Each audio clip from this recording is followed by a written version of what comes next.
இங்க IT park future development government projects வருது. நீங்க இங்க கட்டட கட்டுறது தப்பு. யோ இடியா யோ என்னையா நினைச்சிட்டு இருக்கீங்க?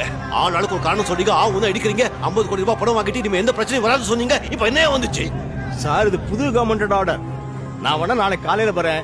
அதுக்குள்ள நீங்க யாரையாவது பார்த்து ஏதாவது செய்ய முடியுமான்னு பாருங்க. எஸ் சார், அந்த இடத்துல கவர்மெண்ட் ப்ராஜெக்ட் வருது. எந்த மடையான உங்களுக்கு பெர்மிஷன் கொடுத்தா? நோ இது ராங் ப்ராஜெக்ட், பெர்மிட் பண்ண முடியாது. சார் நான் என்ன சார் தப்பு பண்ணேன்? என்ன ஏன் இப்படி பந்தாடுறீங்க? நல்லது செய்ய வந்ததுக்கு இவ்வளவு தண்டனையா? எல்லா படியும் ஏறி இறங்கியாச்சு. டேபிளுக்கு டேபிள், பெஞ்சுக்கு பெஞ்சு, அதிகாரிக்கு அதிகாரி, மந்திரிக்கு மந்திரி, அவன் இவன் எல்லாருக்கும் எவ்வளவு கொடுக்கணுமோ அவ்வளவு கொடுத்தாச்சு. நீங்க கொடுத்ததில்ல அந்த கும்பலுக்கு, அந்த மந்திரிங்களுக்கு. நாங்க ஃப்ரெஷ் நிறைய இன்வெஸ்ட் பண்ணிட்டு வந்திருக்கோம் கண்ணா. சீட்டு விலை, எலெக்ஷன் எக்ஸ்பென்ஸ், பப்ளிசிட்டி எக்ஸ்பென்ஸ், எம்எல்ஏக்களோட விலைன்னு காஸ்ட் ஆஃப் பொலிட்டிக்ஸ் ரொம்ப ஜாஸ்தியாயிடுச்சு. இப்ப நாங்க என்ன செய்யணும் சொல்லுங்க. உங்க ப்ராஜெக்டோட வேல்யூ எவ்வளவு? எத்தனை தடவைடா இதே கேள்வியை கேட்பீங்க? ஒண்ணும் இல்ல சார், 200 கோடி. அதுல 25% 50 கோடி வளர்ச்சி நிதிக்கு கொடுத்துடுங்க. பாக்கி நான் பார்த்தேன். ஏண்டா டேய் பொறுக்கி, நான் என்ன பிரார்த்தல் பண்றதுக்கு பெர்மிஷன் கேக்குறேனா இல்ல சாராய் காய்ச்சதுக்கு பெர்மிஷன் கேக்குறேனா? கெடுத்துறாத சிவாஜி, இங்க காந்திக்கு மண்டபம் கட்டுறது கூட இவங்க காசு கேட்பாங்க. டேய் மாமா நிஜமாடா? டேய் பர்மிட் பண்ண முடியுமா முடியாதாடா? மரியாதை மரியாதை. காசு கேக்குற உனக்கெல்லாம் என்னடா மரியாதை? எந்த இடத்துல வந்து என்னையா பேசுற நீ? பணம் கொடுக்காம நீ இந்த யூனிவர்சிட்டியை ஓபன் பண்ணவே முடியாது. கொடுக்க மாட்டேன், இனி ஒரு பைசா கொடுக்க மாட்டேன். நான் கோர்ட்டுக்கு போறேன். கீழ் கோர்ட்டு, நடு கோர்ட்டு, மேல் court, magistrate court, appellate court, session court, high court, supreme கோர்ட்டுன்னு இந்த தேசத்துல நியாயம் எங்கேயாவது ஓரத்துல 1/4 இன்ச் பாக்கி இருந்து ஆகணும்.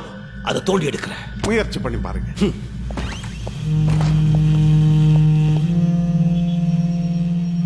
என்ன சிவாஜி, எப்படி இருக்கீங்க? உங்க பல்கலைக்கழகம் எல்லாம் எப்படி போயிட்டு இருக்கு? ஏதாவது உதவி தேவைப்பட்டா சொல்லுங்க. பெரிய மனுஷனையா நீ?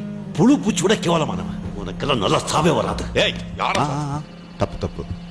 சார் ஏதோ கோவத்துல இருக்காருப்பா. நான் அப்புறமா உங்ககிட்ட போன்ல பேசுறேன்.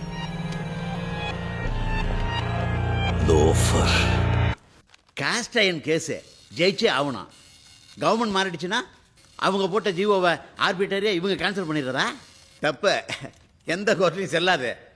காலையில் கோர்ட்டுக்கு போன உடனே ஒரு ரிட்டு போட்டு அந்த ஸ்டே வெக்கேட் பண்ணிடுறேன். இல்லைன்னா ஸ்டே ஆர்டருக்கே ஸ்டே ஆர்டர் வாங்கிடுவான். இது என்னோட 25 வருஷ கனவு, 20 வருஷம் உழைப்பு. நான் சம்பாதிச்ச எல்லாத்தையும் இதில் போட்டுட்டேன். இருந்த வீடு, இருக்கிற சொத்து எல்லாத்தையும் அடகு வச்சுட்டேன். இதை நீங்க தான் எப்படியாவது காப்பாற்றி கொடுக்கணும். கவலையே படாதீங்க. எல்லா பையனும் கையெழுத்து போட்டு அப்ரூவ் பண்ண பிறந்தானே கட்டுறதே கட்டிருக்கீங்க. நான் பார்த்துக்கிறேன்.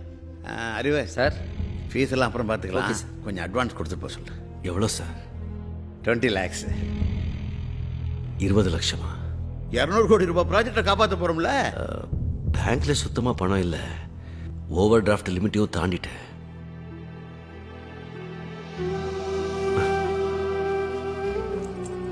அட்வான்ஸ் என் காரை வச்சுக்கோங்க.